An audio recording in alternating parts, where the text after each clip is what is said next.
सावित्री मैया, कादा अमर सुहागवा वट सावित्री मैया, कादा अमर सुहागवा वट सावित्री मैया।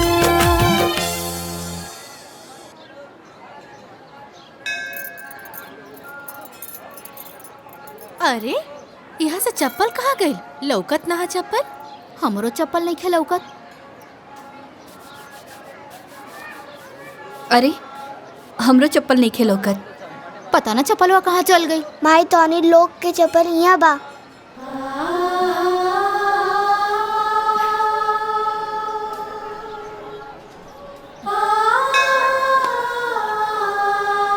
बाबू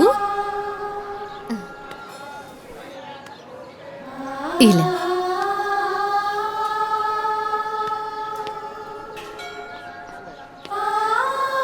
इला बेटा ला ई होला।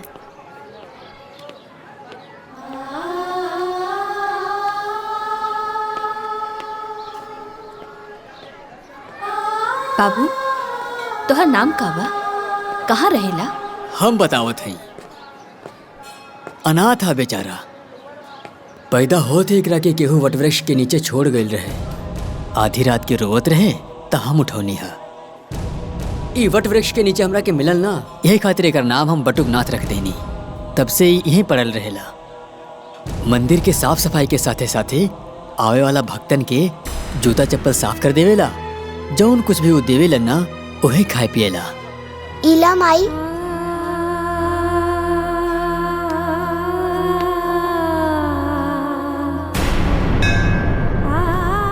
बेटा तू हमरा के माई कहला, हमार बेटा बनबा,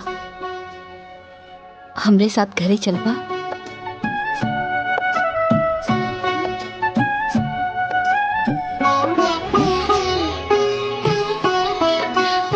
चल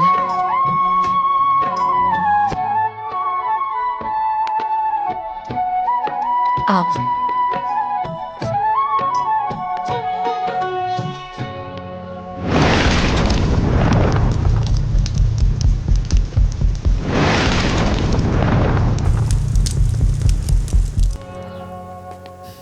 क्रिकेट ना शाम के खेलल जाई।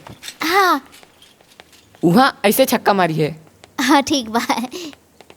अरे नालायको, कहाँ से घूम के आवत आ रहा लोग? वो गार्डन। अरे हम जज हई। अरे पढ़ लिख के कम से कम नायब तहसीलदार तो बन जा लोग। हैं गांव में हमार थोड़ बहुत तो इज्जत बची रही। ये देखा कपड़ा गंदा कर लेला लोग। कहाँ खेलत रहला?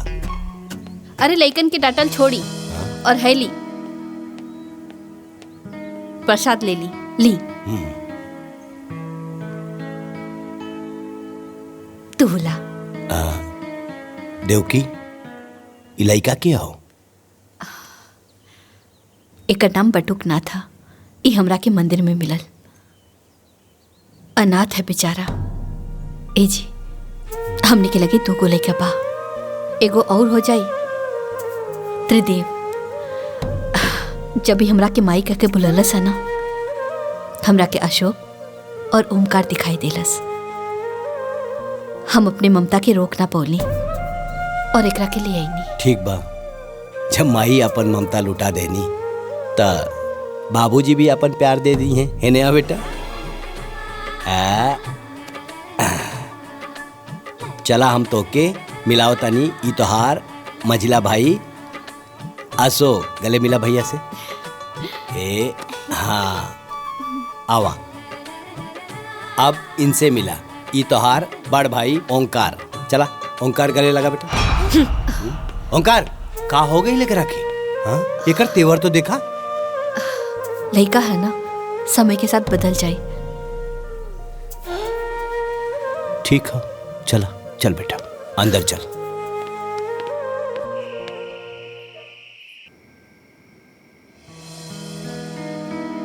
माइटनी रोटी दो ना। माई तरकारी द। हाँ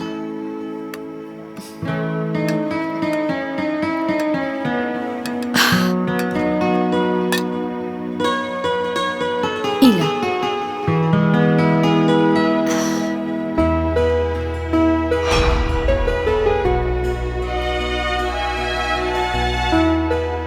माई टर्नी गुलाब जामुन डाना। माई एगो हमरो के दी है। हमू के द। एक तू ले ला, आधा तू ला और आधा तू ला।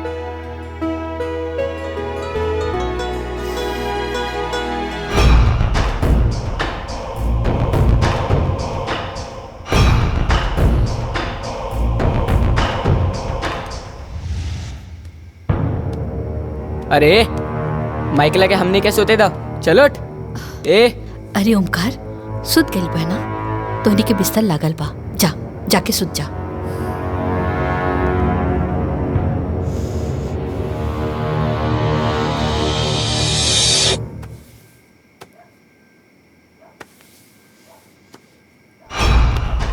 जब से ही आई बा हमनी के कुछ ना कुछ छीनता। पहले गुलाब जामुन छीनलस, फिर माई के कोरा। काल तई हमनी के जमीन जायदाद घर द्वार सब छीन सकेला। ई हम ना होके देव, कब्बो ना होके देव।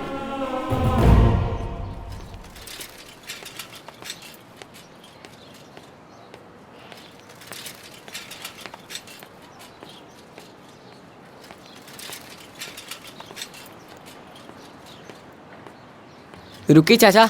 हाँ रुकी। हाँ हाँ। चल उतर। तो ठिकाना आ गइल बा, अब हमनी के साथे एक कदम भी आगे मत बढ़ाइए। चली चाचा। हम हूँ स्कूल चलम, माई गुस्सा करी। भैया ऐसा मत करो। हम अशोक के भाई हई, अशोक हमार भाई। ते ना दोबारा हमनी के भैया मत कहिए और हमनी के साथे मत आवा। चली चाचा।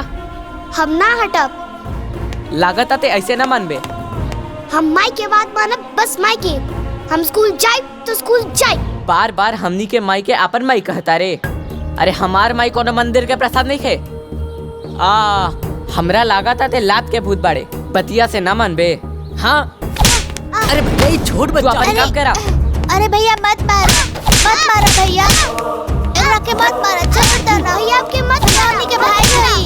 अरे भैया रुको, बात सुनो, मत मारो भैया, मत मारो। मालकिन, मालकिन, का भाई? मालकिन, ओमकार बाबू बटुक के मारत हुवन। का? हाँ मालकिन, वो आपस में लोग झगड़ा कर ले बाड़े। चली जल्दी।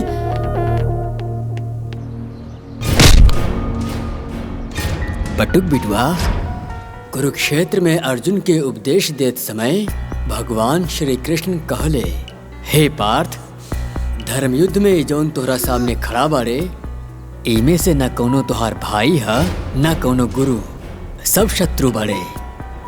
युद्ध करा, युद्ध करा, युद्ध करा।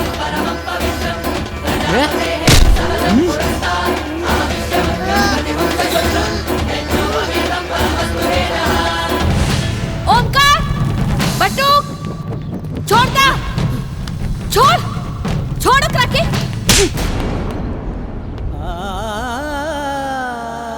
तो के सगा से प्यारा ही पराया हो गई। अरे नहीं बेटा, तू अभी छोट पड़ा ना, यही से हमार बात नहीं के समझ तारा। रुका।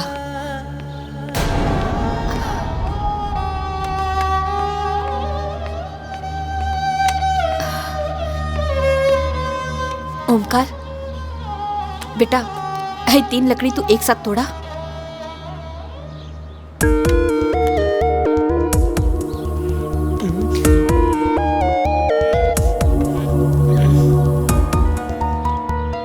नहीं खे टूटत। अशोक, तू तो तोड़ ले पाना, तोड़ा।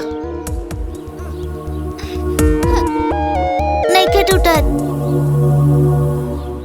हमरे बटुक के पास तो बहुत ताकत बा, वो तो जरूर तोड़ ली। ला, तोड़ा तोड़ा।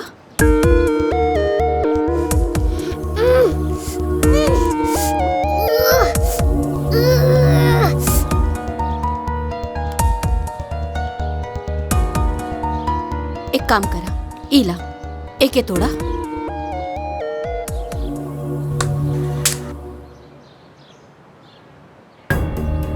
तू तोड़ा।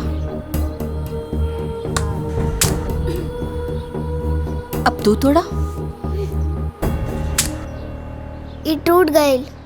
हम तोहनी लोगन के इहे समझावल चाहत रहनी। अकेले रहबा तो केहू तोड़ दे, और तीनों एक साथ रहबा तो केहू ना तोड़ पाई। एकता में बहुत बल होला, बुझाइल? जी।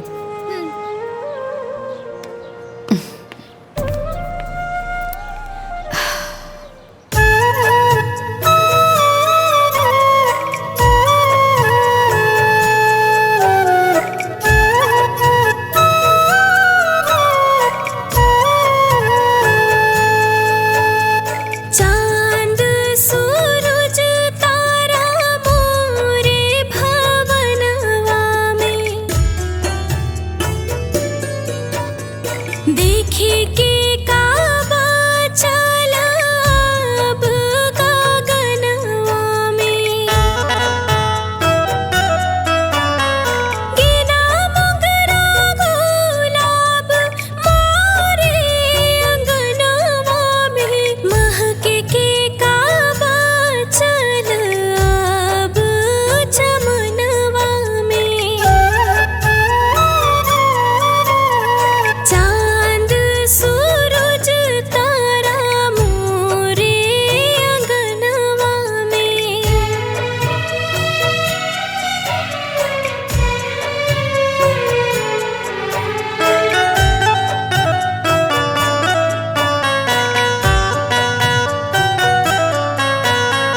कितनो लुटाई सनेहिया के हम, मोरे अचरा के प्यार कब होखे ना कम। तू बेटवा बना माई हम ही बानी, माई हम ही बनी तोहर जन्म जन्म। मोरे बेटवन नियन बेटा ना होखे जहनवा में, देखे के काबा चल अब गगनवा में। चांद सूरज तारा मोरे अंगनवा में।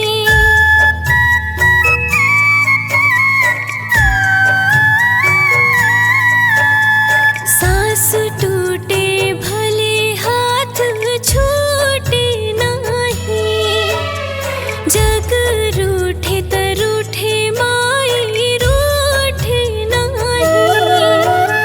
बात कितनो बड़ी होखे माई रहे खड़ी, रहे माई खड़ी ये घर फूटे नहीं। ये घर मंदिर हवे देवता खड़ा समनवा में, देखे के काबा चल अब गगनवा में। चांद सूरज तारा मोरे भवनवा में।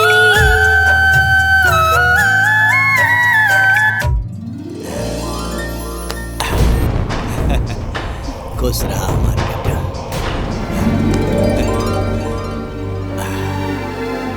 चला।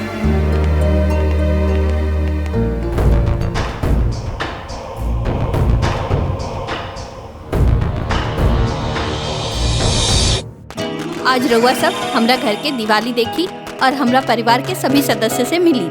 आई।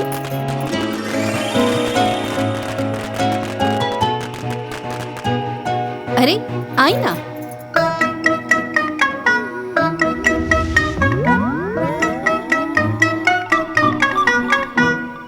ई है हमार बड़का बेटा ओमकार, और वो है हमार बड़की पतो माया। एकरा हाथ में ना झाड़ू पोछा कम और लाली लिपस्टिक ज्यादा रहेला। चली अब घर के दूसरा सदस्य से हम आपके मिलावतानी। आई, इनसे मिली।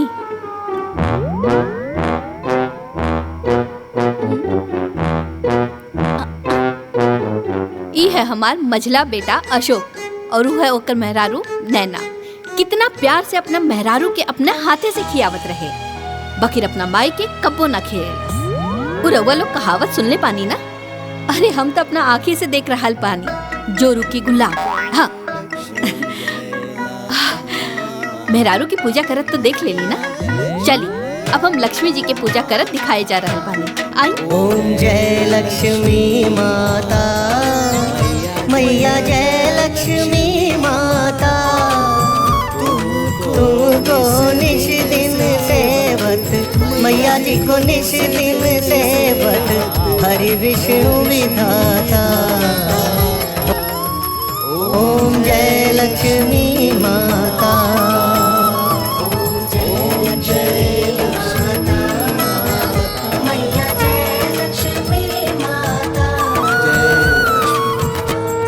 इकरा के पहचान ली रहुआ लोग? अरे ई हमार सबसे छोटा और दुलरुआ बेटा बटुकनाथ। यहाँ के तो जरूर पहचान गई होखब। एकदम सही, ई हमें हमार पति परमेश्वर। जय माँ जय माँ जय जय माँ जय माँ जय माँ जय जय।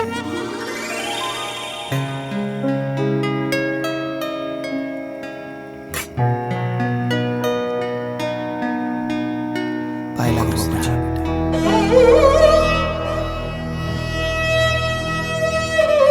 खुश रहो।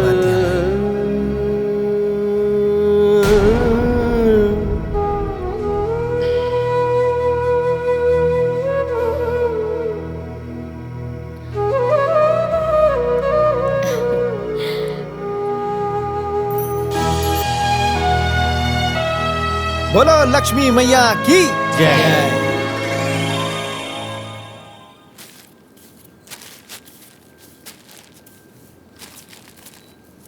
बटुक, ए बटुक। हाँ माई, बोला का कहा तारू? हाय देखा ना, ये सीधा पिसान ना पंडित जी खातिर पान देने वाली। हाय ले जा करके ना दे दिया। ठीक बा। अरे अरे रुका रुका। अब का भाई? ई देखा ना पैसा देवल तो भूल गई रहनी। हाँ इला इहो दे दिया और पंडित जी के जोड़ लगा के ना आशीर्वाद जरूर लिहा। काहे से कि संत महात्मा के आशीर्वाद से ना दुख मुसीबत सब दूर हो जाला। और वैसे भी वो तुहार जीवन दाता बाड़े। ठीक बा, हम आशीर्वाद जरूर लिहब, भूलब ना।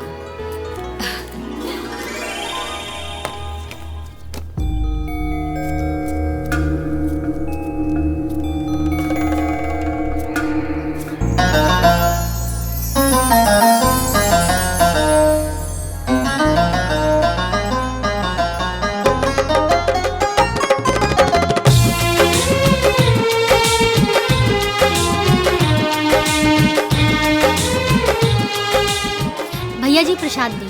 हाँ दे थे। कितना भाई? 250 रुपया। 250 रुपया?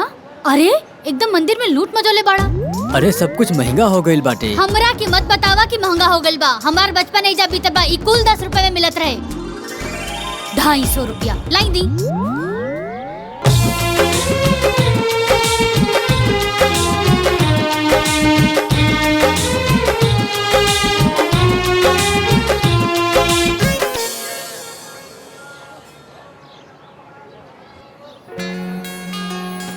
पाँव लागत बानी पंडित जी, आशीर्वाद बनैले रहा। खूब खुश रहा बेटा, ईश्वर करे तू हमेशा खुश रहा। और ही बताओ बेटा, तुहार परिवार में सब ठीक बानू? जी। और तुहार माई के का समाचार बा? सब स्वस्थ निमन बा? अरे वो एकदम बढ़िया बाड़ी, उहे तो हमके यहाँ भेजले हैं। और रउआ खातिर ई चढ़ावा भी देले बाड़ी। जथा नाम यथा गुण। तुहार माई तो देवी बाड़ी बेटा, वो हमेशा सब केहू के ख्याल रखेली। ईश्वर उनका के हमेशा खुशहाल रखे। अच्छा पंडित जी, आज्ञा दी। खूब खुश रहा बेटा, खूब खुश रहा।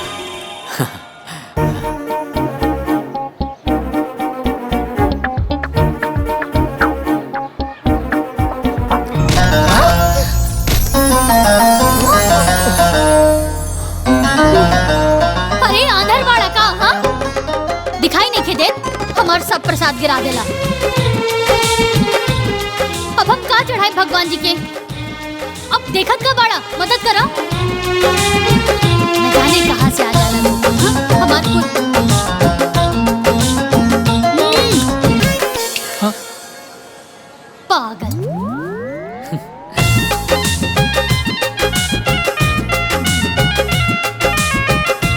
बटुक बेटा, जी पंडित जी। का सोचत बाड़ा? कुछ ना पंडित जी। पहचानलाई के रहली? के रहल? अरे ई उहे सावित्री रहली जौन अपना माई के साथे इहवा आवत रहे, आ तू जेकरा साथे खेलत रहला, कबो कबो लड़त भी रहला।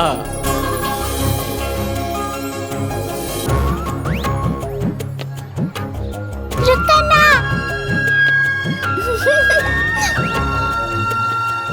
सावित्री बेटा, का करा तारू? इला प्रसाद लेला।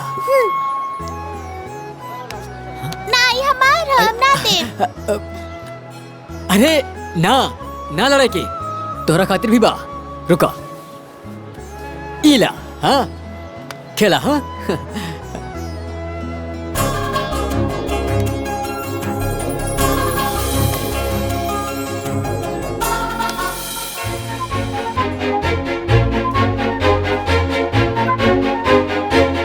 सावित्री। हाँ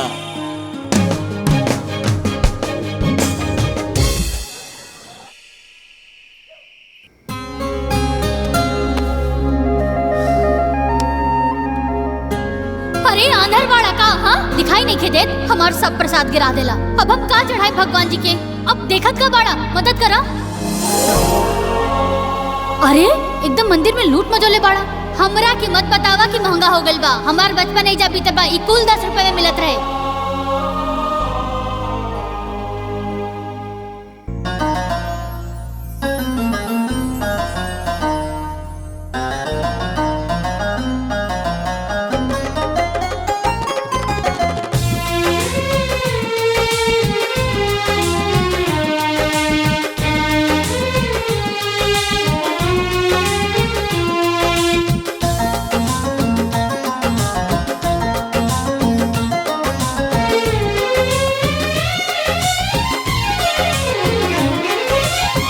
धीरे धीरे प्यार बढ़े लागल, रानी बढ़े लागल। सपना के महल दिल गढ़े लागल, रानी गढ़े लागल। धीरे धीरे प्यार बढ़े लागल, रानी बढ़े लागल। सपना के महल दिल गढ़े लागल, रानी गढ़े लागल। मन बहकावे गुजरिया, तोहर पियर रंग साड़िया। दिल धड़कावे गुजरिया, तोहर पियर रंग साड़िया।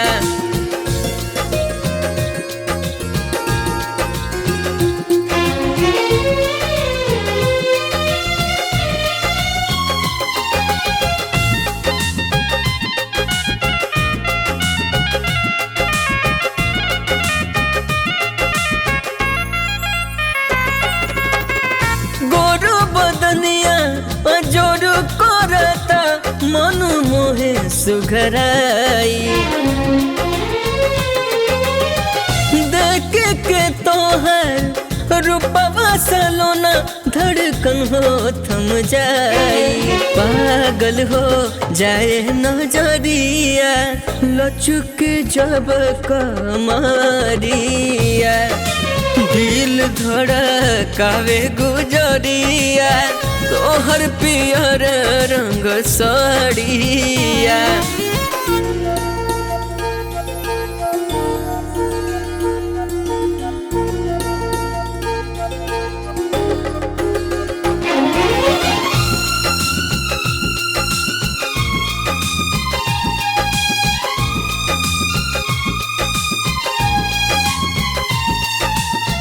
कजरारी कारी अखिया के जादू भइल ऐसन। बारो से कई गो न ज्यादा सोचले रहनी जैसन। लागेला कि सरसों फुलाइल, मारे झकोरवा बयरिया। दिल धड़कावे गुजरिया, तोहर पियर रंग रंग साड़िया।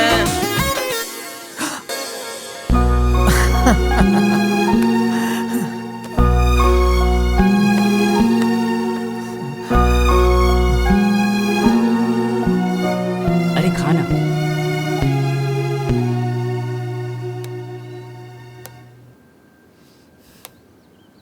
बट्टू नाश्ता हो गया तुहार? हाँ। अच्छा तो एक काम करा ना, तू ना मंदिर चल जा। काहे से कि तुहार बाबूजी ना अपना दोस्त हरिशंकर जी के यहाँ जाए से पहले हमरा से कह के गइल बाड़े। आज मंदिर में सामूहिक विवाह है ना, तो ओहिजा कोनो चीज के कमी ना होके के चाहिए। और हाँ, हमरा तरफ से ना हर एक जोड़ा के एक एक लिफाफा दे दिया। ठीक बा माई, अभी जाता नहीं।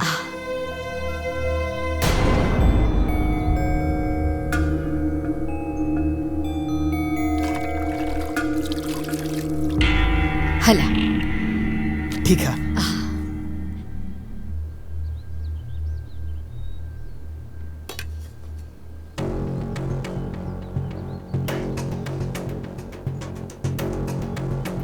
हमने के का देखत नहीं जा।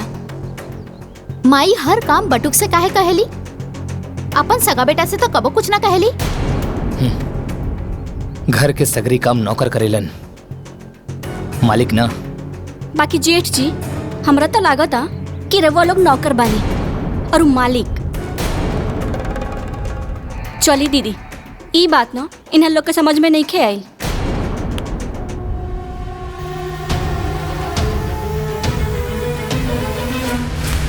जायदा तू खाना खाना। पंडित जी, बाकी सब दूल्हा दुल्हन तो आ गए बा लोग। पूजा की विधि की व्यवस्था हो गई बा। और कुछ कमी बेसी हो तो रवा देख लिया, कोनो कमी न रहे के चाहिए। जाए जाए। हाँ, बाकी सारा लोग आ गए। हाँ, पाए लागत बानी पंडित जी। खूब खुश रहा बटुक बेटा, भगवान करे तोरा जीवन में आनंद ही आनंद होके। ई लिही पंडित जी। ई कहा?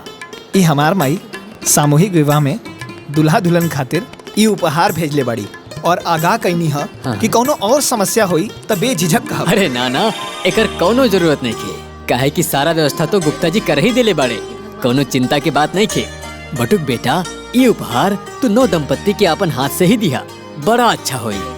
जौन आ गया पंडित जी।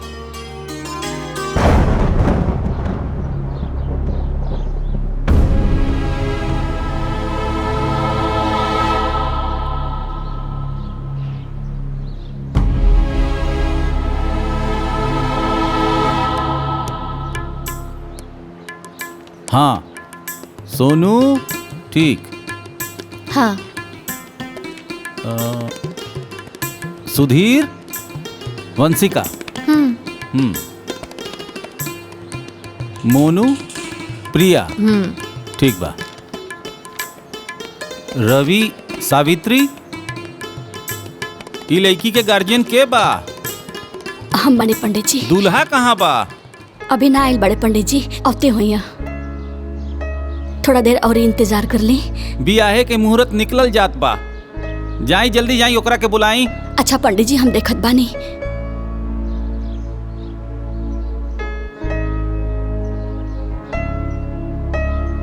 अब सब दुल्हा दुल्हन लोग बैठ जा।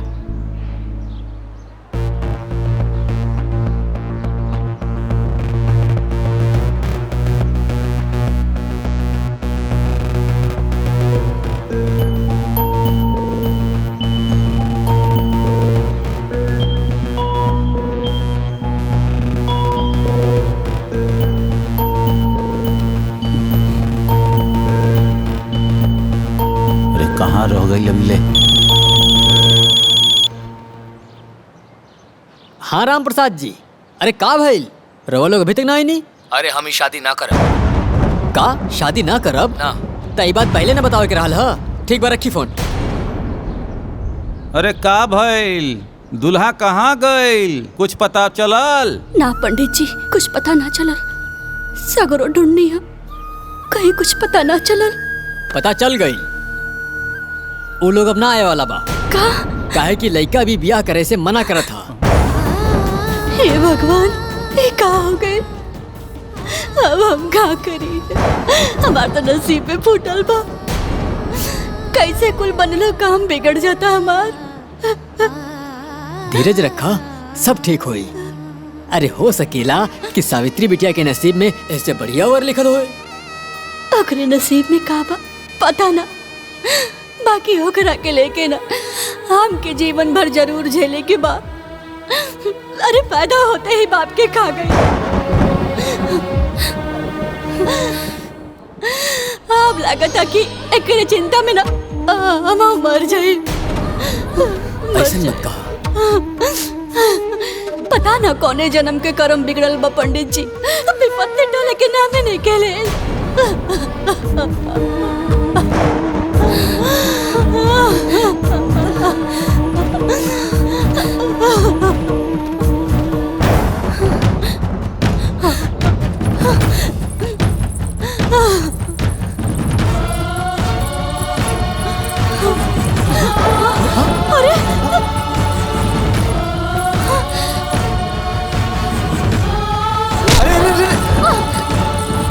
ई का कर बड़ू, ई ठीक ना बा। छोड़ा हमरा के, हम कहता नहीं छोड़ा हमरा के, हमार मर जाए ठीक होई। अरे ऐसन करल का, सोचल भी पाप होला। हम तोरा के ई ना करे देब। हमरा के ई पाप पुण्य के बारे में कुछ नहीं के पता। हमरा के तो बस इतना पता बा कि हमरा मरला पर ही हमार परिवार से विपत्ति टली, हमरा के मर जाएगा। अरे ऐसन मत बोला, भगवान पे भरोसा रखा। भगवान के घर में देर बा, अंधेर नहीं। वो तोहर हर समस्या का समाधान खोजले हुई हैं और इस संसार में बहुत नेक लोग बाड़े। देखिए एक दिन केहू ना केहू तोहर हाथ थाम ले। इस संसार में ऐसा केहू ना होला जे बेसहारा के सहारा दे सके। केहू नहीं खे ऐसा, केहू नहीं खे ऐसा। अरे नहीं नहीं, अभी भी इंसानियत जिंदा बा, बहुत लोग बाड़े। तका तो हमार सहारा बन सकेला।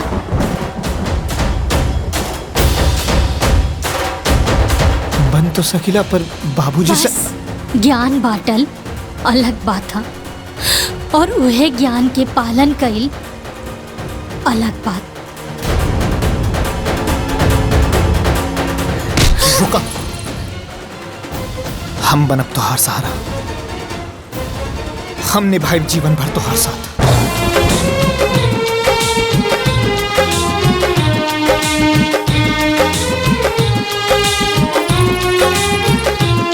अब वर वधू एक दूसरा के गला में माला डालिए। ओम वक्रतुंड महाकाय सूर्यकोटि समप्रभ निर्विघ्नं कुरु मदेव सर्वकार्येषु सर्वदा।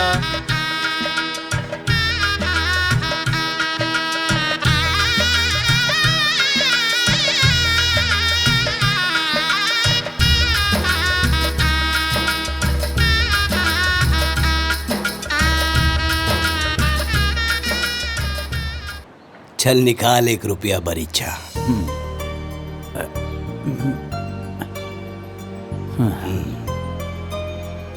आज से तोहर बेटी हमार घर के बहू भइल और हमार बेटा तोरा घर के दामाद। ठीक रही ना?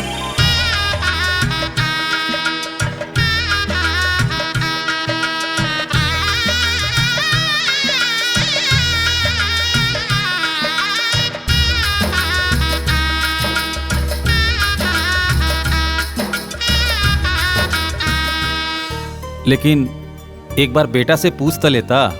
अरे हरिशंकर हमार दोस्त, तारा के पता नहीं खे, बाप के वचन बटुक खातिर शपथ के समान हो। एक बार बटुक के सांस टूट जाई, लेकिन वो अपना बाबूजी के वचन न टूटे दी। हमार बेटा बटुक कौना भी लड़की के मांग में सिंदूर भरी तो वो तोर लड़की होगी। ये हमार वादा हो दोस्त, वादा।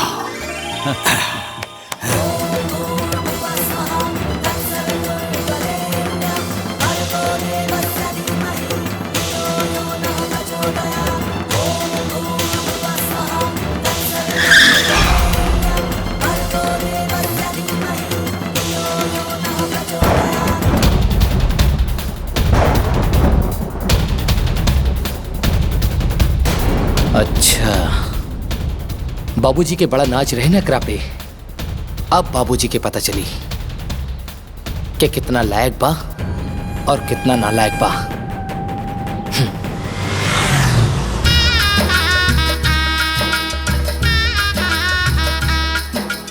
हे भगवान तुहार लाख लाख शुक्र हा। ई का 1 रुपए के सिक्का? अरे भाग्यवान, ये 1 रुपया के सिक्का ना, भरीच्छा हो भरीच्छा। हम अपना बटुक के बियाह तय कर देनी अपना दोस्त हरशंकर के बिटिया से। बहुत बढ़िया कहनी है बाबूजी।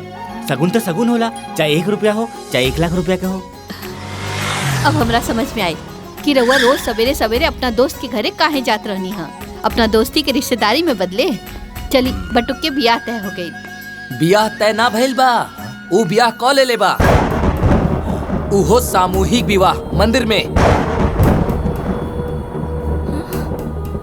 हे ओंकार, ये का बकवास करत तारे ते? अरे हमार बटू कैसे ना कर सकेला? अरे ते बचपने से ओकरा से जले ले, यही खातिर इस तरह बात करत तारे। अरे हमार बटू बिना हमरा से पूछ ले, बिना हमार आज्ञा ले ले शादी कैसे?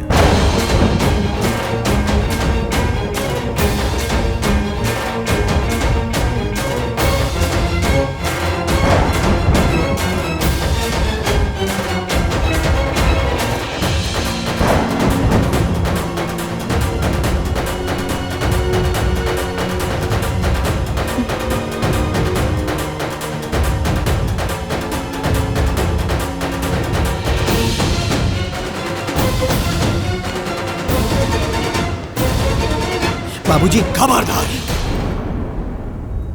हमार पैर छुए के जरूरत नहीं की। देख ले लो देव की, आखिर पराया खून अपन रंग दिखाई देलस। अगर हमार बेटा होखत तो बिना हमरा आज्ञा के एकरा से बियाह करत। एकरा वजह से हमार वचन टूट गई। आखिर हम का मुंह दिखाई अपना दोस्त हरिशंकर के? कतना इज्जत रहे गांव समाज में बाबूजी के, आज पगड़ी उतर गई ना। अरे ई कोनो बियाह ह? ना बाजा ना गाजा ना बाराती ना घराती। सही कहा तारू नैना, इतना बड़ कांड के आइल बा, लेकिन माई एकरा के एक शब्द ना बोली है। आज तो हर माई ना हम बोला, हमार फैसला हुई। देवकी एकरा के अपन बेटा बना के घर लाइल बिया, तो एकरा के पूरा हक मिली, घर जमीन जायदाद सब में एकरा के तीसरा हिस्सा मिली। लेकिन ना मिली तो हमार आशीर्वाद। नहीं बाबूजी नहीं, हमके तो बस माही बाबूजी के आशीर्वाद चाहिए। ये सब कुछ ना चाहिए, बस माई के और आपके आशीर्वाद। देवकी, अभी घर में बंटवारा हुई, सिर्फ बंटवारा। बाबूजी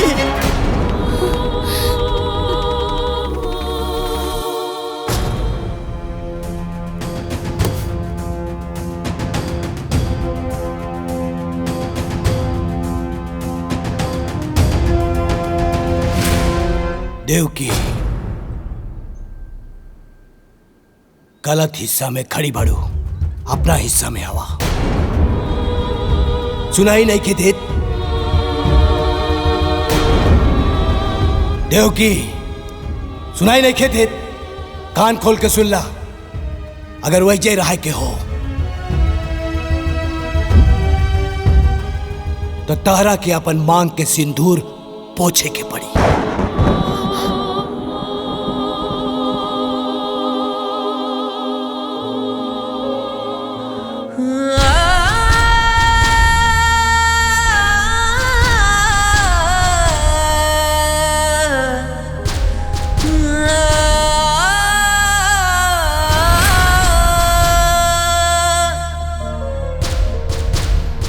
सुख दुख में खड़ा रहे गजब संजोगवा होला। दुनिया में सबसे प्यारा अपन लोगवा होला। दुनिया में सबसे प्यारा अपन लोगवा होला।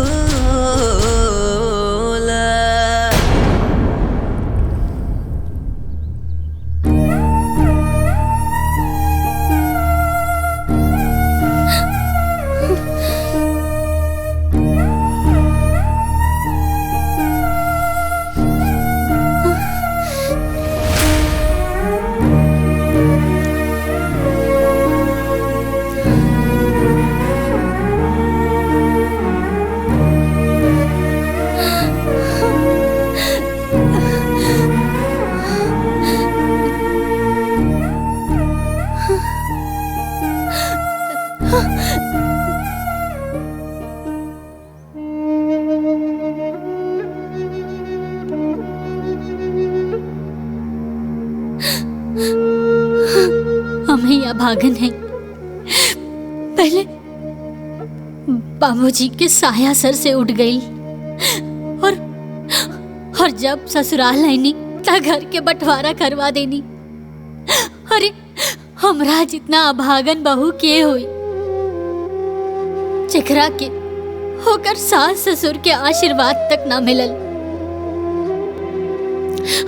हमनी के वैवाहिक जीवन माई बाबूजी के आशीर्वाद के बिना अधूरा बा।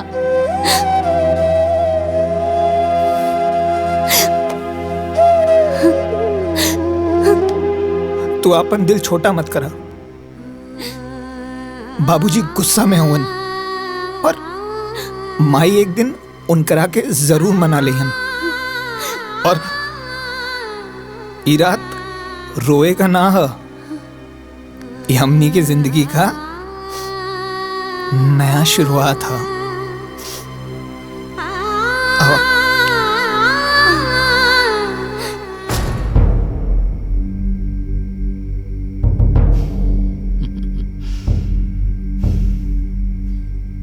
देखी सांप भी मर गई और लठियो ना टूटल। जे काम हमनी करल चाहत रहनी वो खुदे कर लेलस। बस बाबूजी जैसे ओके अपना दिल से बाहर निकाल दिले ना, वैसे एक घर से बाहर निकाल देती तो इस सगरी जमीन और जायदाद, एक घर और द्वार हमनी दोनों भाइयन के हो जात। अरे टेंशन मत ली अंगूर खाई। अरे खाई ना और वक्त के इंतजार करी, वो एक दिन जरूर आई। काहे कि माया नाम हवे हमार और माया के माया अपरंपार होला।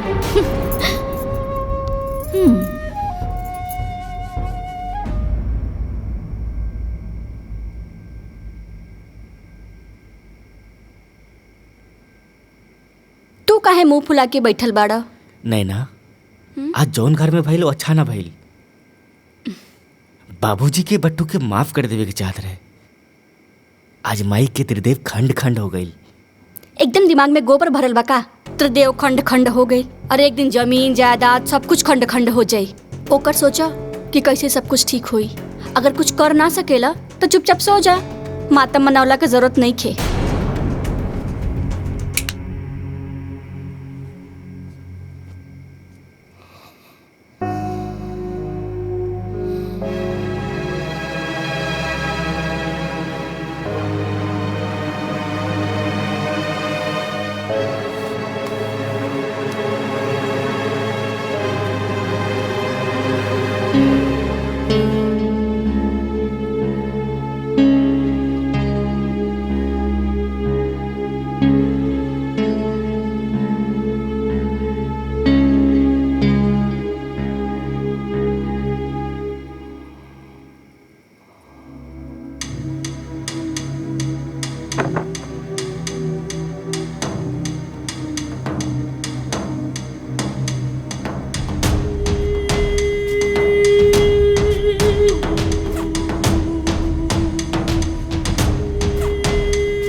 प्रणाम अम्मा जी। खुश रहा, जुग जुग जिया।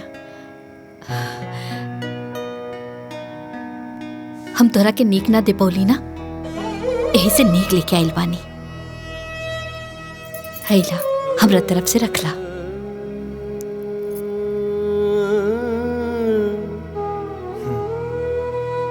रखला ना।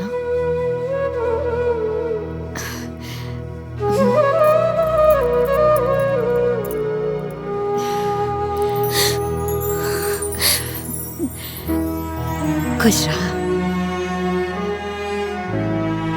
हम ना सब केहू से छिप के आइल बानी।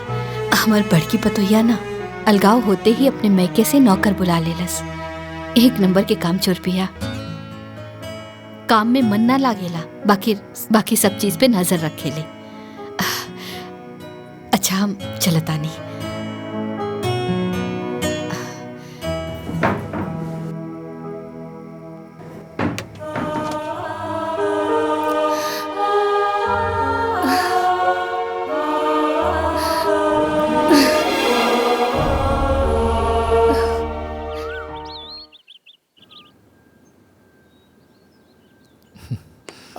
राजेश। हाँ भैया। ई बाबूजी के दे दिया। ठीक बा भैया।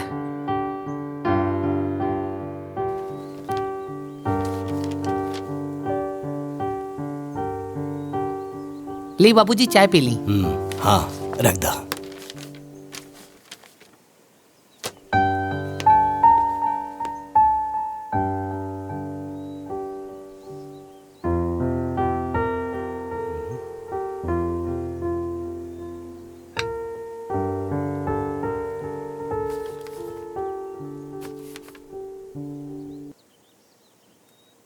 बाबूजी प्रणाम। आपका बटुक।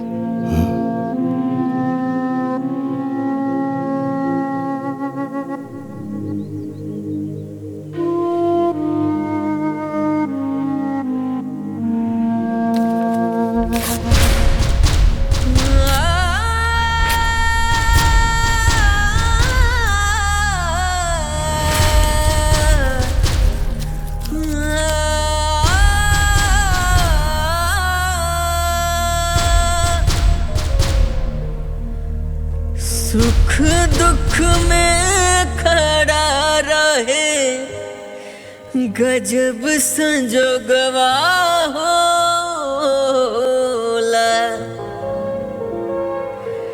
दुनिया में सबसे प्यारा अपन लोगवा होला। बाबूजी। ए छोटकी जी जेठानी जी बोली। जाना तारे कुछ लड़की इतना कुलच्छनी होली सन कि ससुराल जाते ही अलगवनी करा देवेली सन, मनहूस होली सन। सही कहा तनी जेठानी जी, ऐसन बहू भगवान दुश्मनों घरे ना देवे।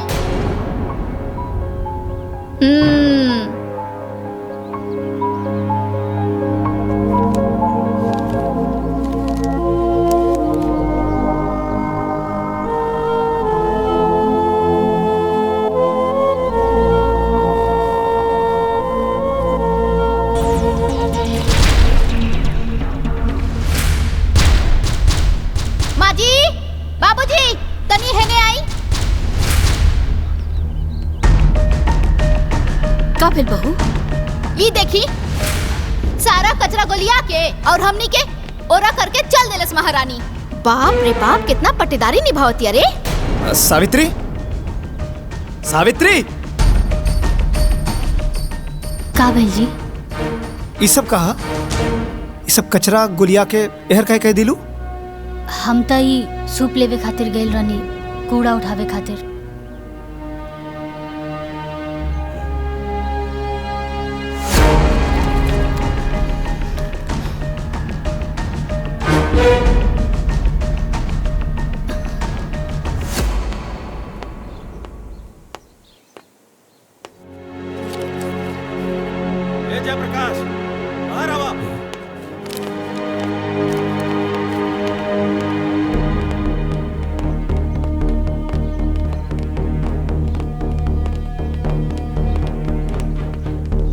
इहे निभैला दोस्ती हमरे साथे। अरे पूरा गांव में थू थू होता। अमानत देले रनी तारा के, तार बेटा से हमार बेटी के बियाह करावे खातिर। अरे चुप काहे पड़ा, बोलत काहे नहीं खे? अरे कहां गई तो हर वचन? कहानी की एक बार पटुक से पूछ ला, लेकिन ना।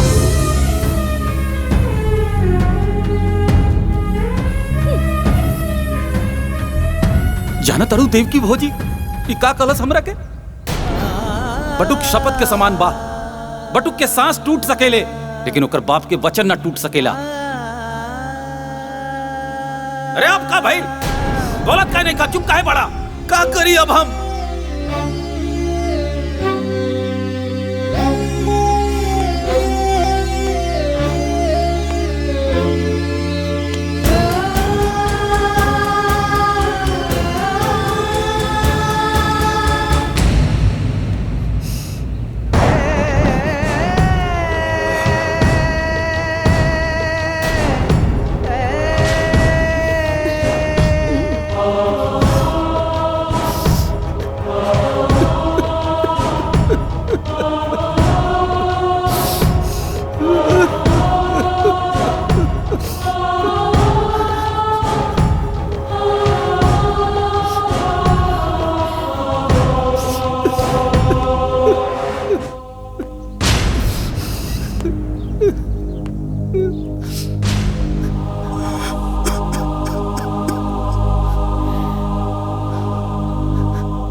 आंसू के कई रूप होला देव की, दुख के अलग और अपमान के अलग।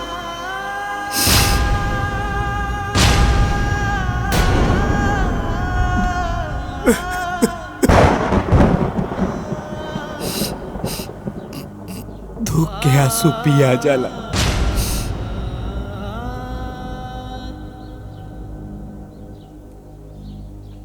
अपमान के आंसू ना पियाला देव की, ना पियाला।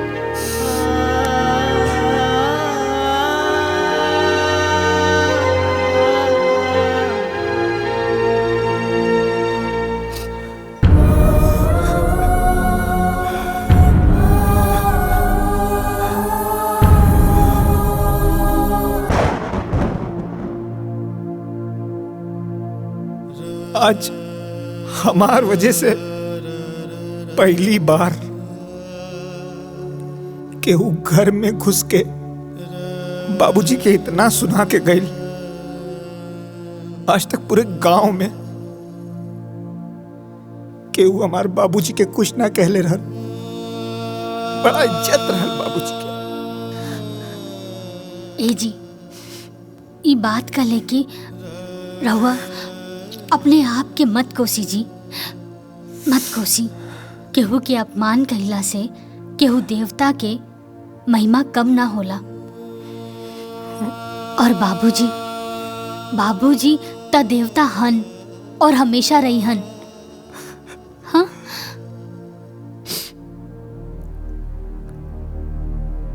आज तक देवता के भी अपमान हो गए। हाँ देवरानी जी, ये अपमान बाबूजी के गुस्सा के आग में घी डाले के काम कैले बा। और अब बाबूजी के सीना के जरत नफरत की चिंगारी एक दिन ज्वालामुखी बन जाए। ओकरा बाद बाबूजी ओकरा के खुदे निकाल दिए घर से।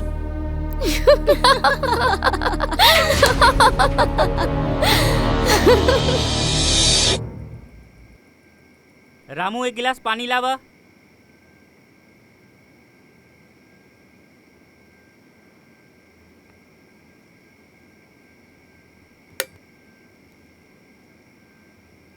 ए जी, घुरहू आयल रहे, कहला सा कि कल खेत में खाद वाद डाले के बा। बटुक, काल सवेरे तू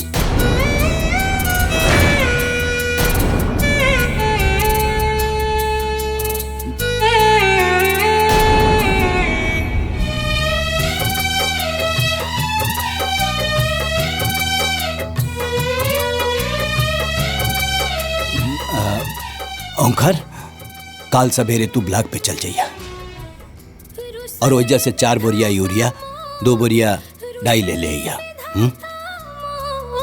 कुछ ना बुझात बा, ठीक जिंदगी बा। के नैया कवना होरिया बहल जात बा।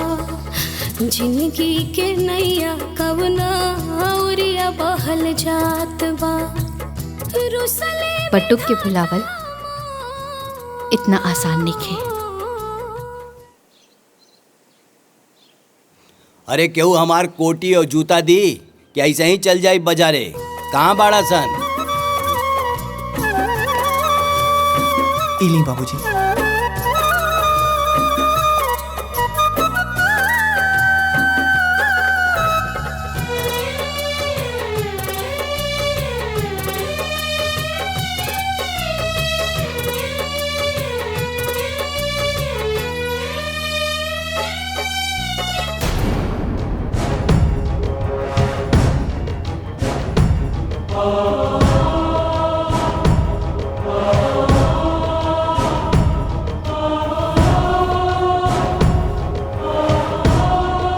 ए जी सुनी।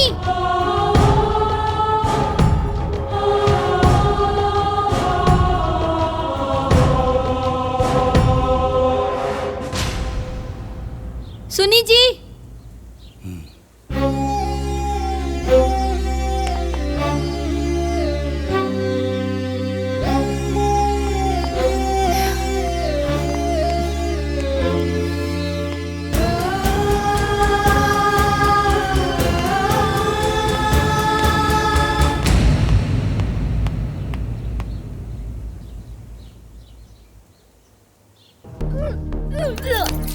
हाँ का भइल हो?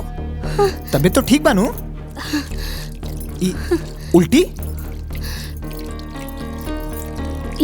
ई उल्टी कोनो दिक्कत ना हाजी, बल्कि खुशखबरी है। हम माई बने वाला बानी और रहुआ बाबू। सावित्री,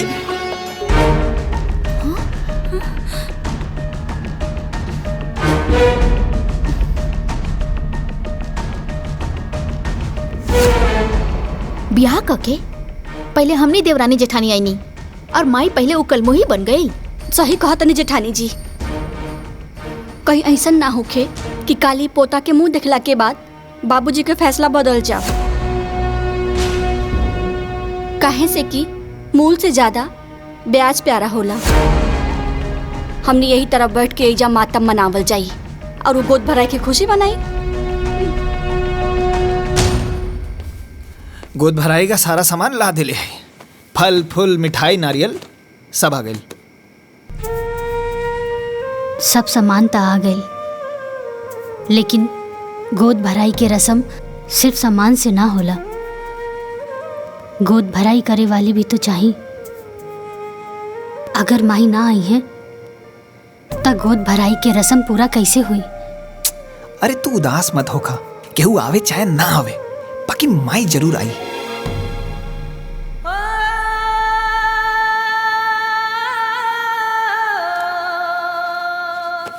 लाई पैर दबा दे।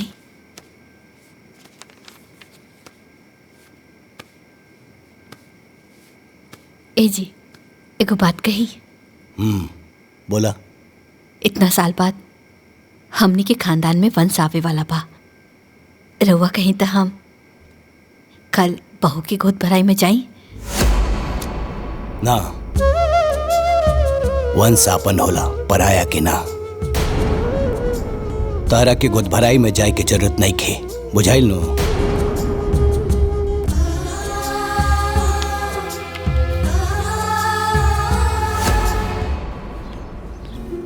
ए दीदी। हाँ, आज हमरे छोटकी पतोहिया के गोद भराई है तो जरूर अइहा। अपने बिटिया के भी जरूर ले ले अइहा। बहुत बढ़िया नाचे लेना। ठीक बा दीदी।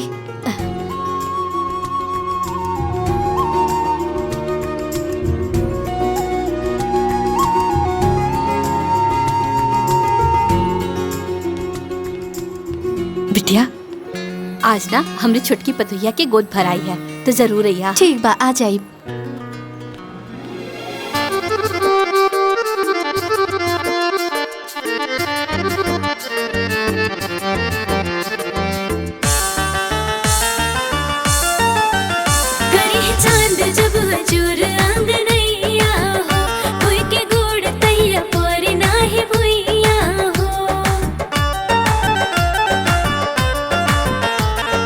ठुमुक ठुमुक ना चल जाए बाजी ढोलक झाल हो।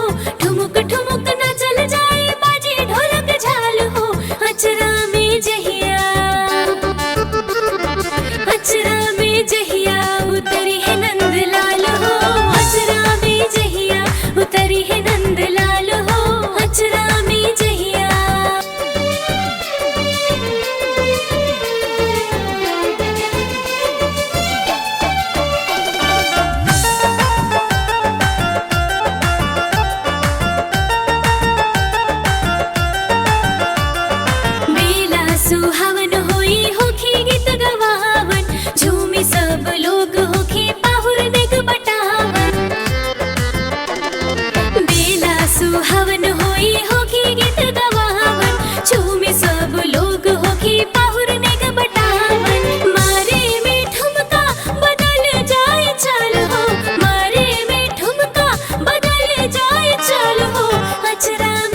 ललन खिली है सुरवन के पलना, मंगल सुमंगल गुजी कही अंगना, सुंदर ललन खिली है सुरवन के पलना। घर परिवार सब हो के खुशहाल हो, घर परिवार सब हो के खुशहाल हो। अचरा में जहिया, अरे अचरा में जहिया उतरी है नंदलाल हो, अचरा में जहिया उतरी है नंदलाल हो, अचरा में जहिया। बाबूजी, माई ओहर गई है गोद भराई के रस्म में, हम अपना आंखें से देख के नहीं है। रहुआ हमार बात के भरोसा करी ना बाबूजी, अगर भरोसा नहीं के होत तो छोटकी से पूछ ली। बाबूजी दीदी सही कहा तनी, हमहू माई के वहाँ देखले रहनी है। बहू, अगर तू लोगन के बात सच निकलल तो सोच ला, आज के बाद से देवकी भी हमरा लिए मर गई। चला लोगन। चली बाबू। हाँ चली बाबूजी।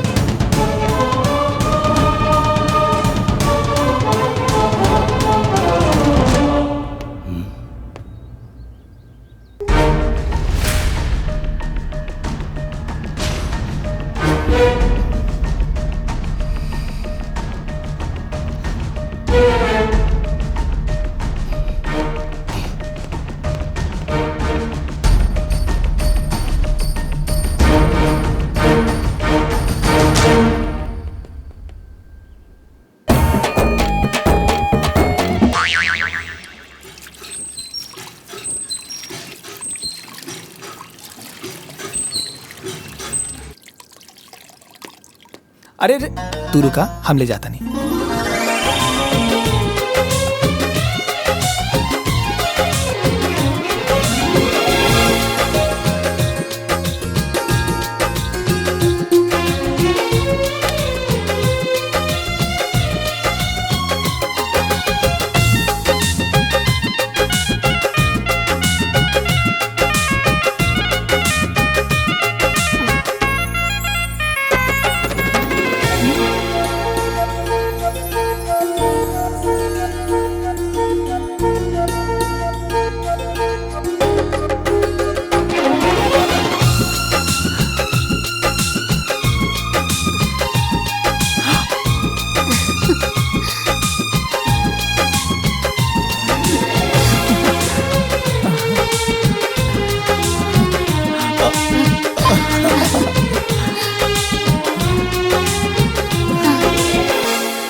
अरे रे रहेदा, खुश रहा।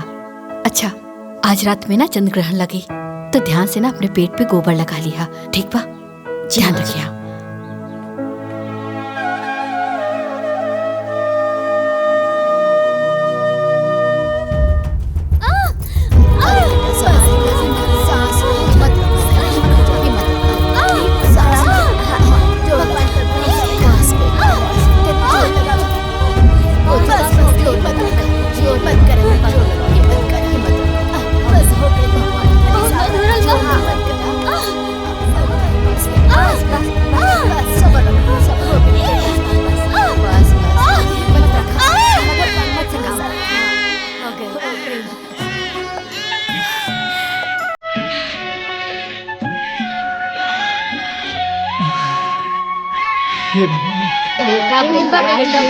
बेटा भैया बेटा।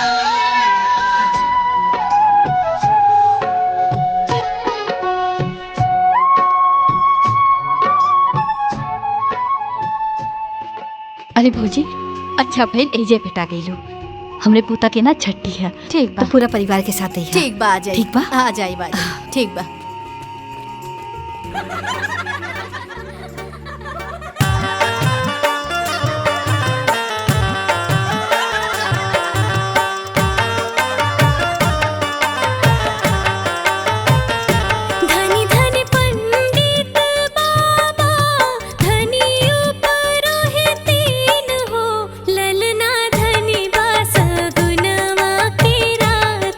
ललन आजू जन्मेल हो, ललना धनी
का भइल?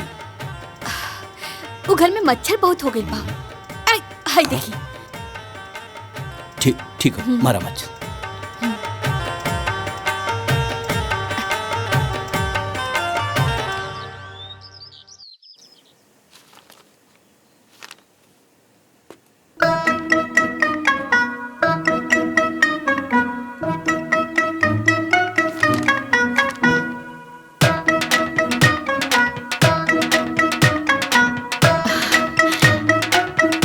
ए जी, कृष्ण भगवान के जन्म कृष्ण पक्ष अष्टमी के दिन भइल रहे ना?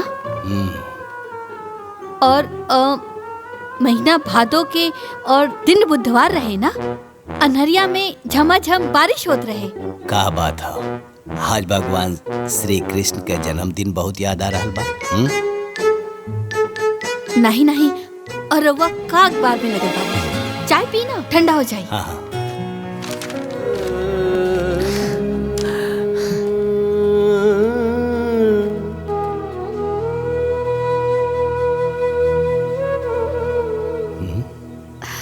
का भइल? ठंडा हो गइल का चाय? ना ठीक बा।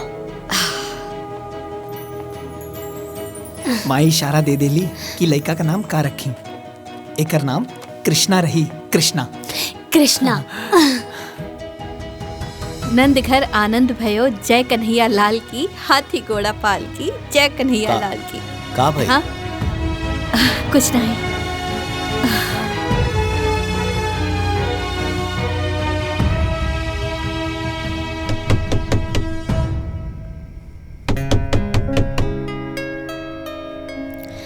ले बापू मेरा। माई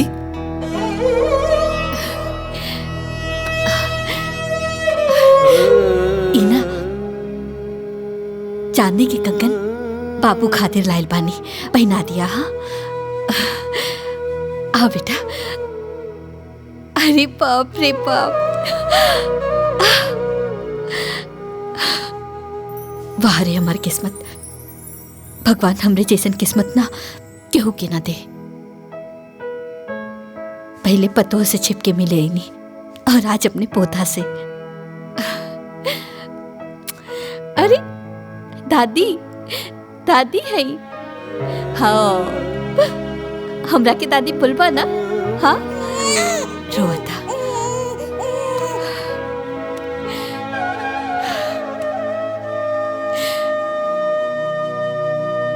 आपन ख्याल रखिए।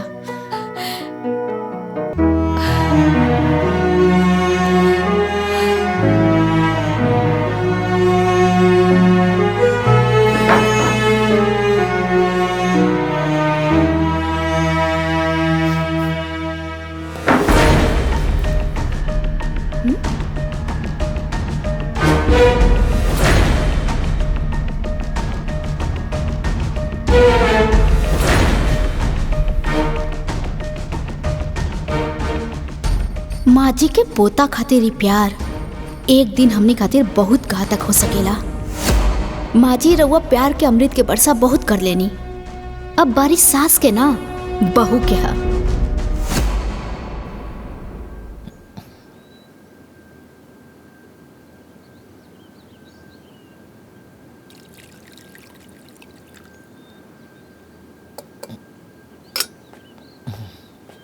ए रामू, तनी चापाकल से हमार नहाए खातिर एक बाल्टी पानी ले आवा। पता नहीं क्या सुबह से बहुत हाथ पिरा था। ठीक बा, लेकिन ई बात मालकिन के ना पता चले के चाहिए, ना तू अपना घर से हमरा के भगा दी है। अरे ना पता चली, सब लोग कमरे में बा। तू जो। ठीक बा।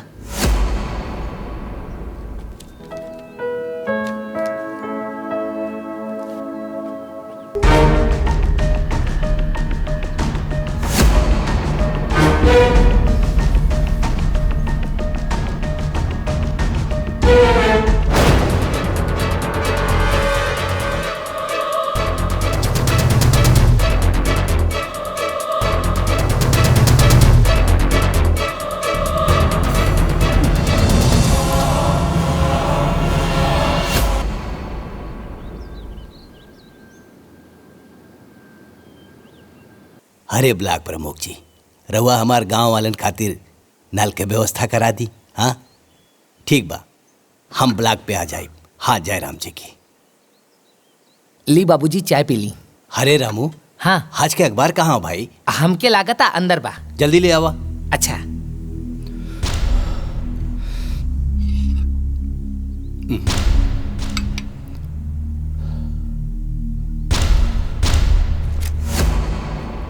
बाबूजी प्रणाम। आपका बटुक।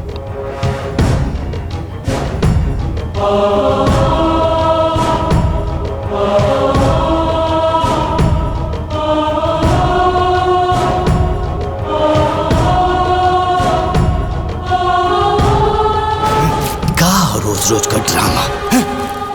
जय जय।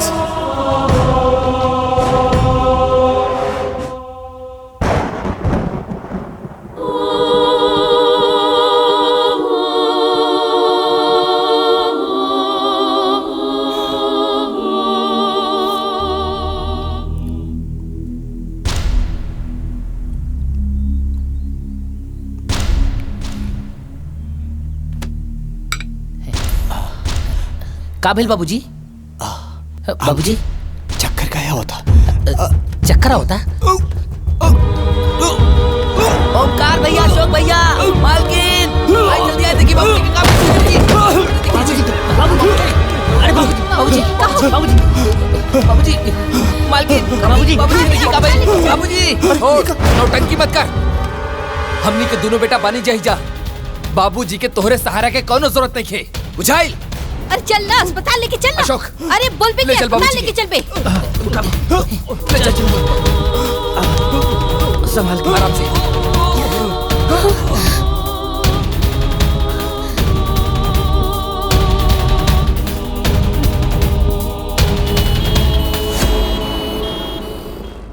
ओह माय गॉड, मेरा शक सही निकला। चाय में जहर था।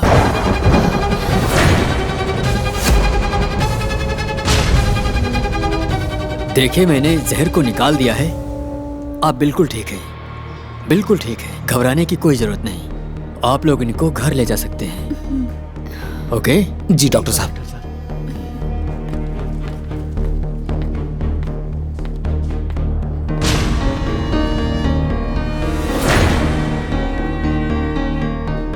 का रामू, चाय में जहर के में ले रहे? ना मालकिन ना, चाय में जहर हम ना डलनी। बस बाबूजी के चाय लेके गई रहनी।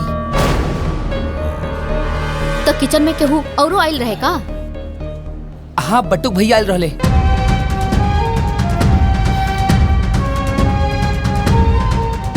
बटुक? हे भगवान, बाबूजी के चाय के ट्रे में पर्ची रखत रखत अब चाय में जहर मिला देलस। तोहार दिमाग खराब हो गइल बा कि पगला गइल बाड़ू? हमार बट्टू कैसन नहीं कर सकत। वो कुछ भी कर सकेला देवकी, कुछ भी।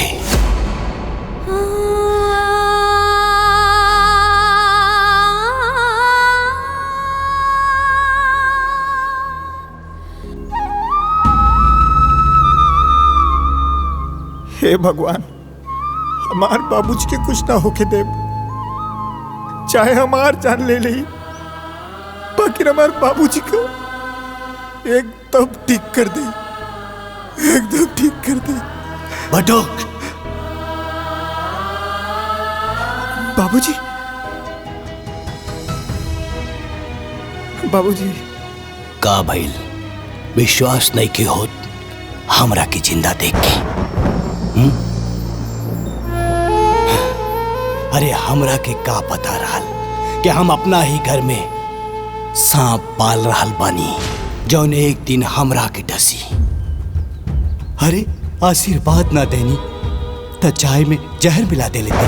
ना बाबूजी ना, ऐसा मत कहा।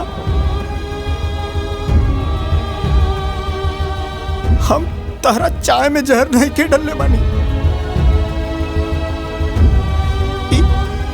हम जानता नहीं तो हमार भगवान जानत। भगवान होके या इंसान, दिक्के होके भी धोखा दे सकेले। आपन खून आपन ये होला।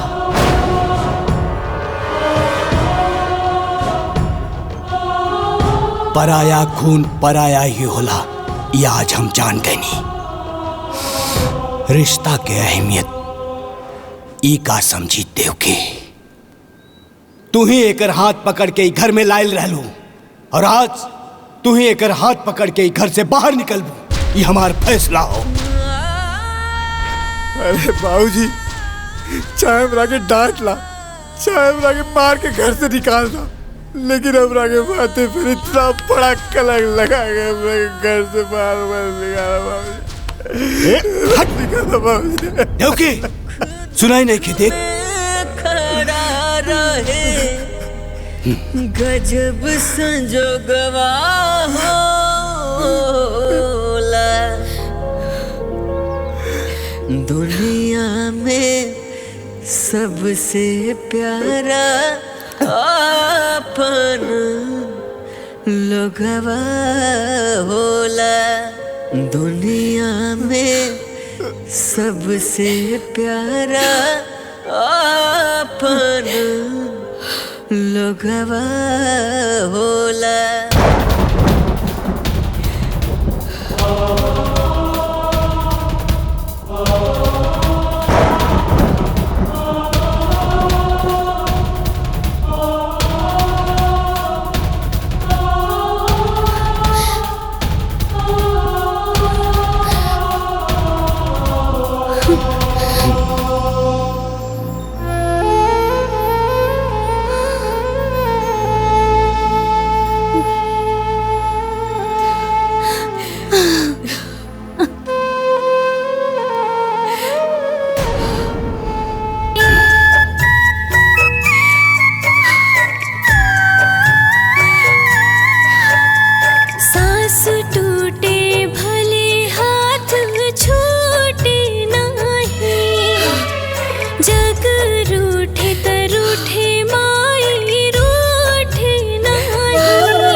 जहाँ से हमारी जिंदगी शुरू भइल रहे, आज फिर से हम वहीं आ गए बानी। मत रोआ बेटा, मत रोआ। अरे सच के चांद के झूठ के बादल घेर ले बा। समय की हवा चली, एक दिन ही झूठ के बादल उड़ जाए, फिर सच की चांद चमकी, एक दिन जरूर चमकी।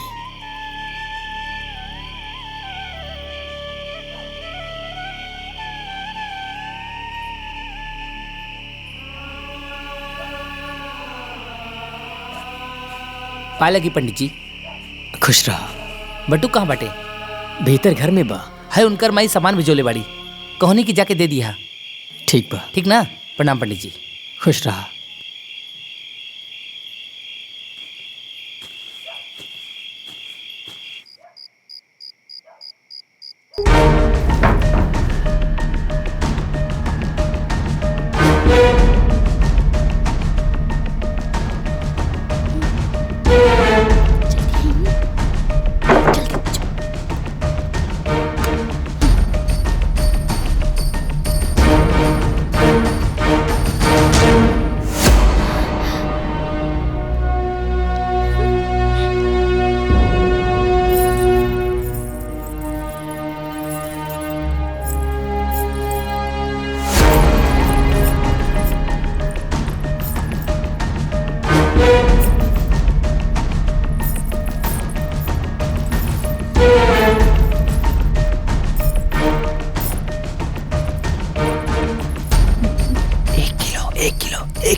किलो रहुआ रख ली, आधा किलो हम, बाकी तीसर के बचल हिस्सा बांटे वाला।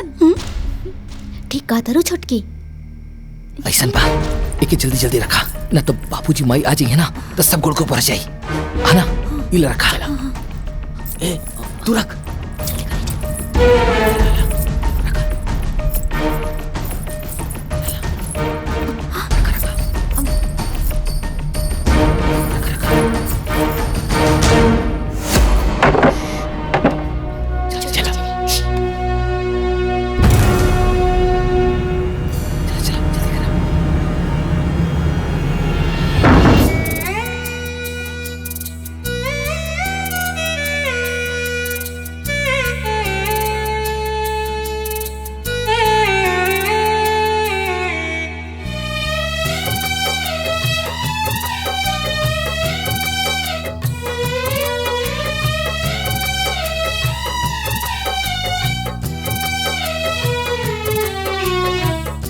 रुसले विधाता मोल, रुसले विधाता मोल, कुछ ना बुझात बा।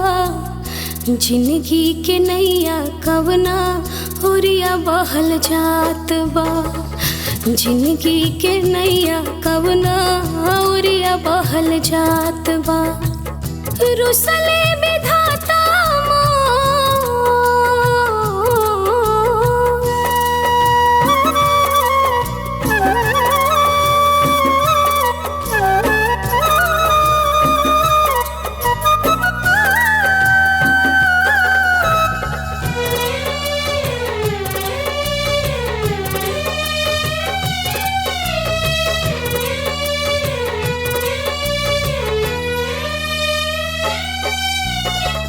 जिंदगी छोटी कैसे ढोई, इतना बड़ बड़ बातों खवा। जहर कलंक के जहर बनावलास, जिंदगी के हर सुखवा। गूंग समैया मोर, गूंग बा समैया मोर ना केहू करत बात बा। जिंदगी के नैया कवना ओरिया बहल जात बा। जिंदगी के नैया कवना ओरिया बहल जात बा।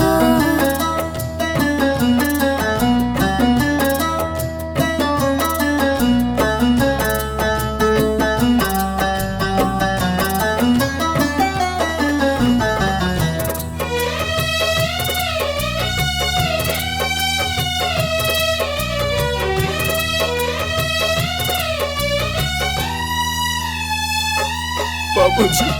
पाथर अखिया आंसुअन सींचे, होल उगे ना उगे काटा। हम ना जानी तू जाने लो, हेवट सावित्री है माता। अखिया के पीछे हमरे, अखिया के पीछे हमरे के कैले घात बा। जिंदगी के नैया कवना ओरिया बहल जात बा। जिंदगी के नैया कवना ओरिया बहल जात बा। रुसले विधाता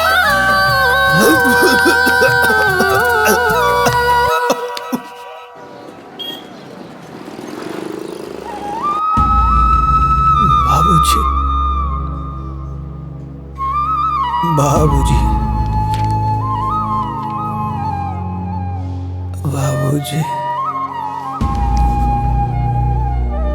देखिए, खाना पीना ना खाने की वजह से इनको बहुत कमजोरी आ गई है। इनको 2-4 दिन हॉस्पिटल में एडमिट करना पड़ेगा। इलाज में खर्च बहुत आएगा। फिलहाल आप 20,000 काउंटर पर जमा करवा दीजिए, बाकी मैं देखता हूँ। ठीक है डॉक्टर साहब।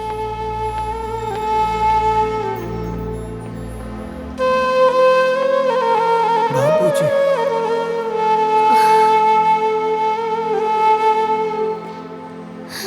बाबूजी बाबूजी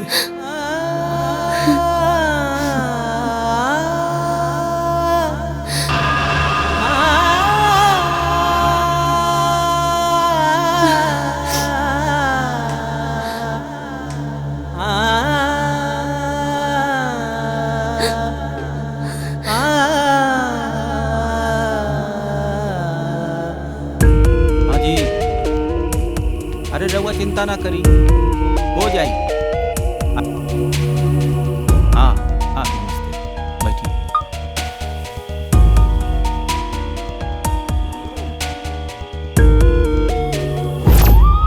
हैला हमरे तरफ से रखला।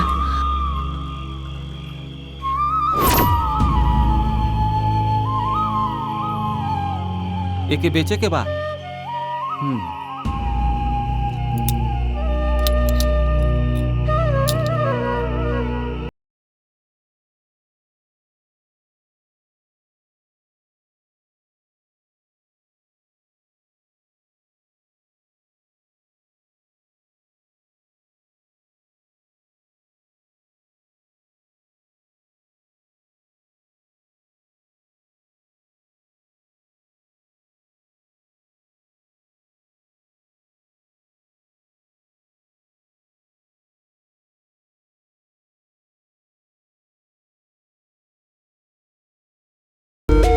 सुनी भैया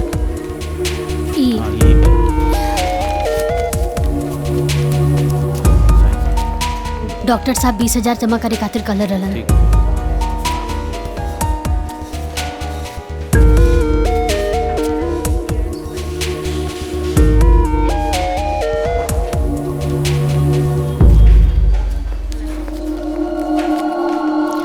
डॉक्टर साहब अब तबीयत कैसन बा?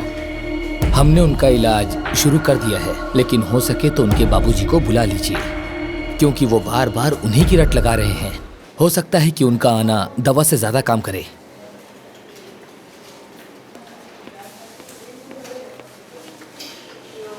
बाबूजी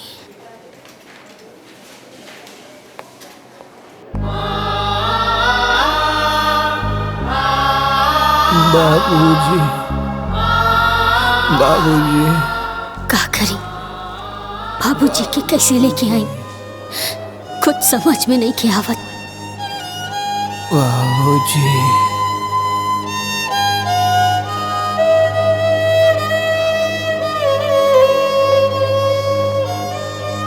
बाबूजी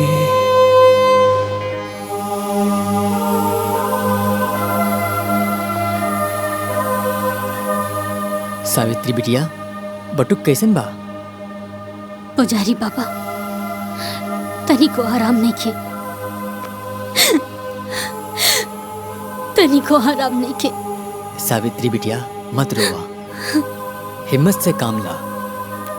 कल वट सावित्री माई के व्रत बा, तूहू व्रत रखा।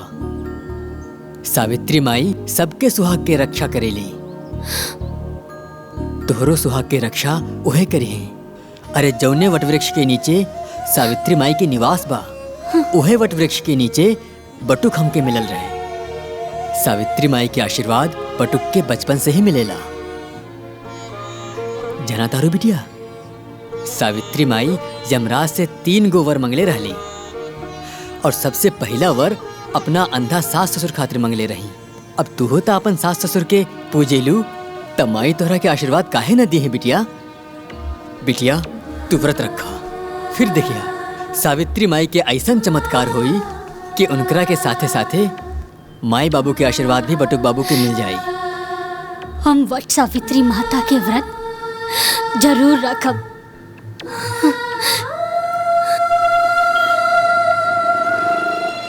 घर में 2 गो बेटा बा, अपने मेहरारू के साथ टीवी देखत रहिए, अपने माई बाबूजी के साथ अस्पताल ना आ सकेला।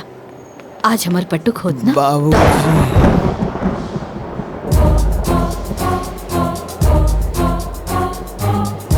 बाबूजी हमार बटुक अस्पताल में। बाबूजी डॉक्टर साहब एक हाँ बोलिए, ई लड़का के का भइल बा? कोई बीमारी नहीं है, उसे कोई सदमा लगा है, इसीलिए काफी कमजोर हो गया है। बेहोशी की हालत में भी बाबूजी बाबूजी बोलता रहता है।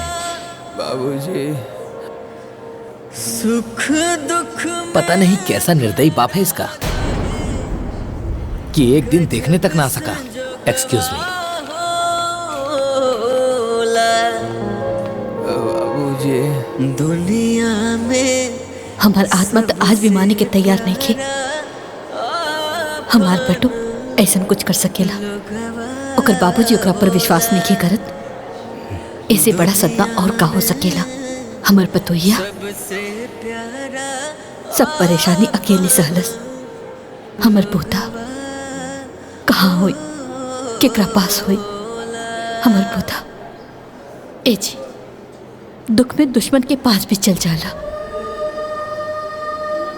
आज तक रवा जौन कुछ भी कहली हम मना न कैली। आज हम रवा से हाथ जोड़ के विनती करतानी, हमरा पतो और पोता के पास जाए दी। हम अपने सुहाग के क्रिया खा के कहतानी कि खाली दूरे से देखब, बात न करब। मान जाए, हम विनती करतानी, मान जाए। बाबूजी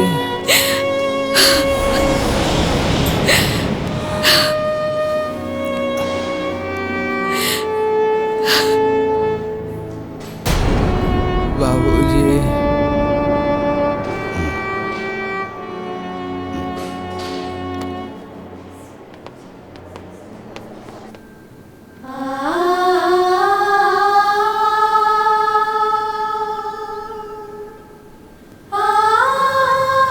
लोग ईश्वर से सब कुछ मांगेला, बाकी हमनी खातिर तरवा लोग ही ईश्वर बानी। हमनी के आपन आशीर्वाद दे दी, हमनी के आपन आशीर्वाद दे दी। हम जाना तानी कि राहुल आशीर्वाद के बिना हमनी के जीवन कबो सुखी ना रही।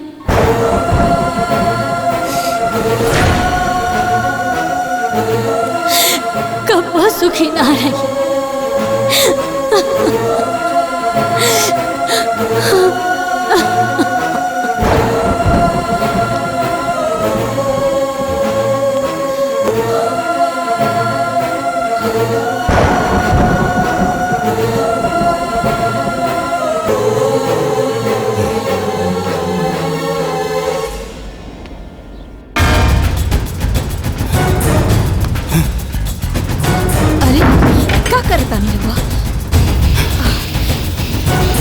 अरे सुनी,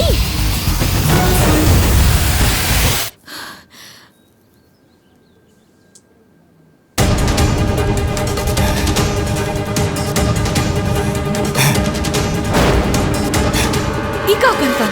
ओंकार, अशोक, बाबूजी है आज ये घर घर ना अदालत हो, और ये अदालत में वो जहर वाली केस के फाइल खुली और बारी बारी सबके बयान लिया जाई।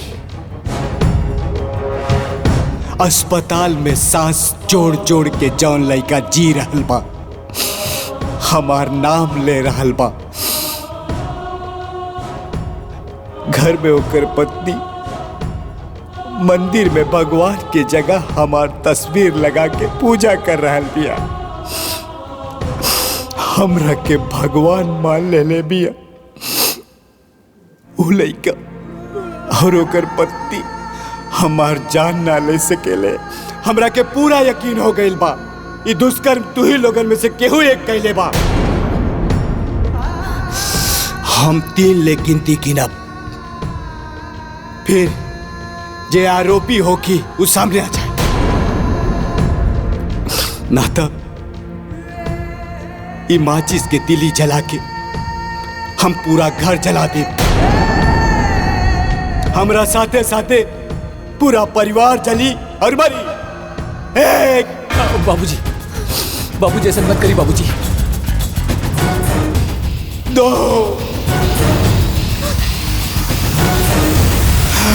3 बाबूजी रुक जाइए बाबूजी।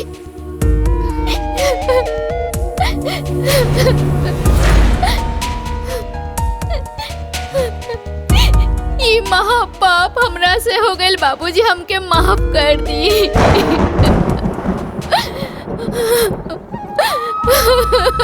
माफ कर दी।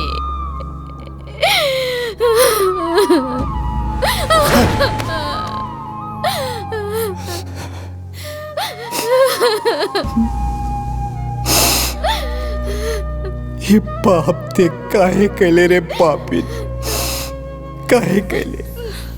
बाबूजी हम लालच में आ गए रहनी।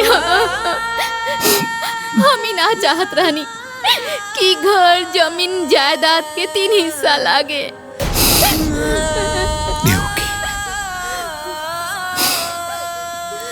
हम जज रहनी, अदालत में सबूत और गवाह की रोशनी में कौनो गलत फैसला न लेनी। बाकी पता न कैसे अपना ही घर में, अपना ही परिवार में गलत फैसला सुना देनी। अब पहले ही बहुत देर हो गई बा, अब और देर ना करी, चली। अब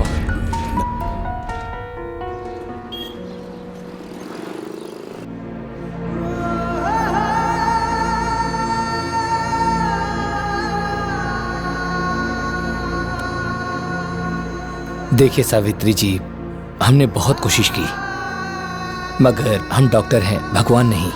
इनके पास समय बहुत कम है, इनको घर ले जाइए। अब इनको मेडिकल नहीं, कोई चमत्कार ही बचा सकता है। I am sorry. डॉक्टर साहब, हाँ, डॉक्टर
माई, आज हमहू तोहार व्रत रख ले बानी।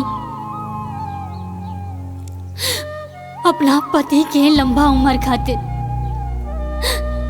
याद रखिए माई, अगर आज हमार सुहाग उजड़ गई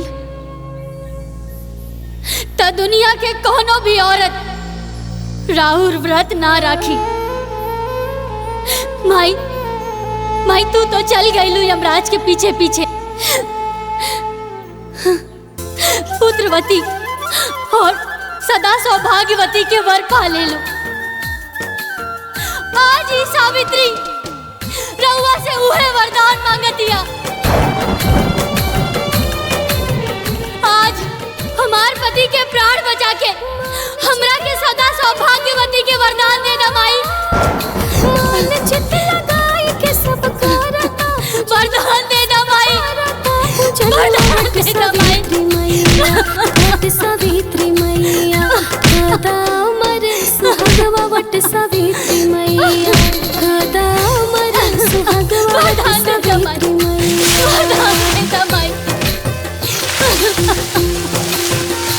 हमरा के वरदान दे दो माई।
सावित्री मैया कादा अमर सुहागवा वट सावित्री मैया कादा अमर सुहागवा वट सावित्री मैया।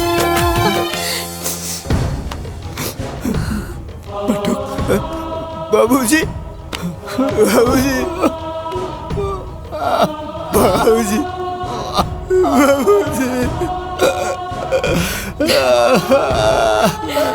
बाबूजी आ गए बाबूजी आ गए।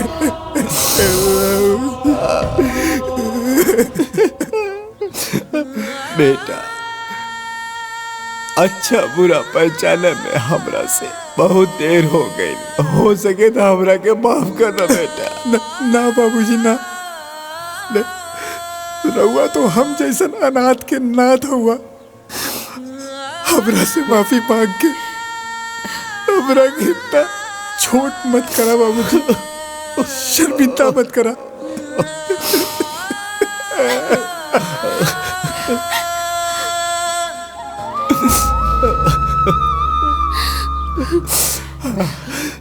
बहू हम तोरो बहुत बड़ गुनाहगार है। तू दोनों बियाह करके आइला तो हाथ पसार के तू लोगन के स्वागत करे के रहल,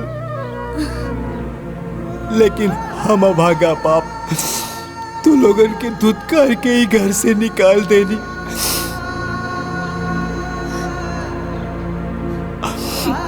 हो सके तो हमरा के माफ कर दा बहू।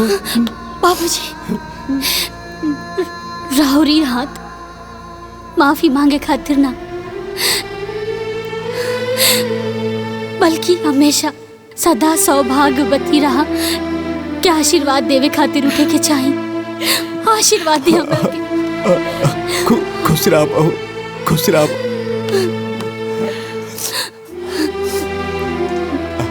देवकी अब हमार बेटा और बहू हमरा साथे रही, हमने के सब साथे रह जाए। पंडित जी दे हाँ, संभाल के